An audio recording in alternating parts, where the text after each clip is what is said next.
السلام عليكم ورحمة الله وبركاته. حب ربنا يصبح عليكم.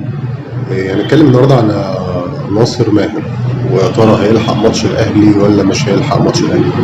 طبعا امبارح في ماتش الاسماعيلي الزمالك كسب 2-0 وحصلت لقطة كده في الدقيقة 86 ان ناصر ماهر شد مع لاعب الاسماعيلي ده رقم 2 كان اسمه محمد نصر.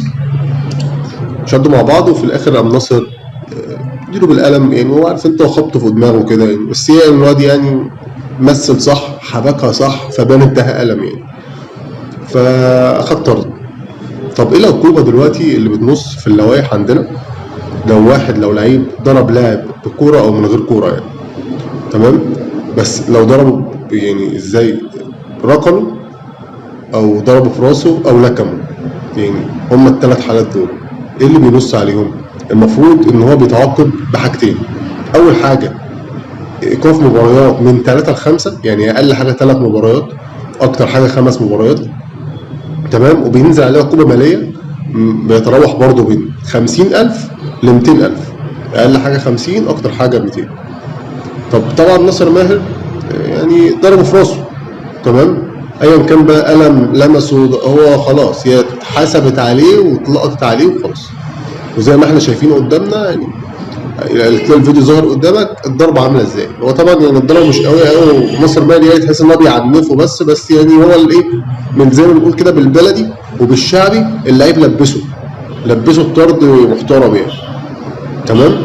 طب يا ترى ناصر ماهر بقى كده هيلحق؟ طبعا لا، مش هيلحق المباراه بتاعه الاهلي. ليه؟ لان هو اصلا الزمالك المفروض عنده ماتشين الفتره اللي جايه دي. الزمالك المفروض هيلاعب بتروجيت فاركو الاول، وبعد كده بتروجيت، وبعد كده هيلاعب الاهلي. تمام. كده ناصر ماهر مش هيلحق، وطبعا عبد الله السعيد مصاب، فيعني الموضوع كده بقى صعب. وطبعا الاهلي عنده برضه ماتشين، عنده ماتش يوم الثلاث مع غزل المحله، وبعد كده هيقابل الاسماعيلي، وبعد كده هيقابل الزمالك. اتمنى طبعا نشوف بن شرقي، بس ما اتوقعش بن شرقي يلعب الماتش الجاي. بن شرقي بنسبه كبيره هيلعب ماتش الاسماعيلي. هو خلاص نزل تدريبات، خلاص النهارده نزل تدريبات النهارده مع الفريق وبقى بيتمرن. طبعا علي معلول يعني نزل كمان تدريبات. وان شاء الله نشوف الاتحاد هيطلع العقوبه عامله ازاي، هنتابع ونشوف مع بعض.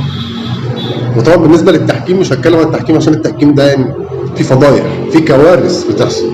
مش عايز اقول لكم ماتش بيراميدز امبارح يعني حاجه زفت الزفت والله. صباحكم بيضحك، واستنوني في فيديو جديد.